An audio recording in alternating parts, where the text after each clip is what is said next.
রাজধানীর পিলখানায় বিডিআর হত্যাকাণ্ডের ঘটনায় আন্তর্জাতিক অপরাধ ট্রাইব্যুনালে অভিযোগ দায়ের করতে আসেন শহীদ সেনা কর্মকর্তাদের পরিবারের সদস্যরা। সাবেক প্রধানমন্ত্রী শেখ হাসিনা, সাবেক সেনাপ্রধান মইনুল আহমেদ, সাবেক প্রধানমন্ত্রীর নিরাপত্তা উপদেষ্টা তারিক সিদ্দিকী সহ ৫৮ জনের বিরুদ্ধে দাখিল করেন অভিযোগপত্র।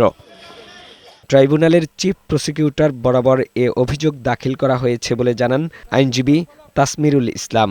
তৎকালীন আইনমন্ত্রী সহ বিভিন্ন বাহিনীর যারা তৎকালীন প্রধান ছিলেন তারা এবং আরও কিছু আসামি আছে যারা ওই হত্যাকাণ্ডকে এড়াতে পারতেন কিন্তু না এড়িয়ে তারা এক্সেলারেট করেছে, ওই আসামিদেরকে আমরা এখানে ইনক্লুড করেছি। পরে ভুক্তভোগী পরিবারের সদস্যরা জানান, রাজনৈতিক এজেন্ডা বাস্তবায়নে পরিকল্পিতভাবে সেনাবাহিনী ও বিডিআর ধ্বংসের নীল নকশা প্রণয়ন করেছে শেখ হাসিনা সরকার। শেখ হাসিনার ফ্যাসিবাদী কায়েমের প্রথম যে কার্যক্রম, সফল কার্যক্রম, সেটা ছিল বিডিআর হত্যাকাণ্ডের মাধ্যমে সেনাবাহিনী এবং বাংলাদেশ রাইফেলসকে অকার্যকর করা। আমাকে একটা মিথ্যা খবর দেওয়া হয়েছে, আর আমি যতবারই এটার জন্য প্রতিক্রিয়া জানিয়েছি আমাকে বলা হয়েছে আমার হাজব্যান্ডকে দেশদ্রোহী করা হবে।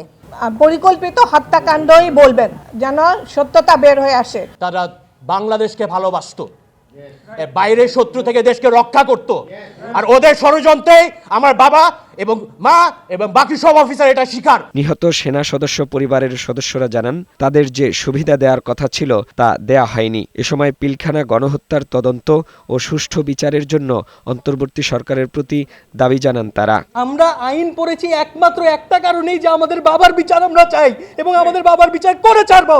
আমরা এইটুকুনি চাই সুষ্ঠু বিচার। আমাদেরকে বেগম জিয়ার ওইখানকার কোনো জায়গা আমাদেরকে দেওয়া হয় নাই, এটা মিথ্যাচার ছিল।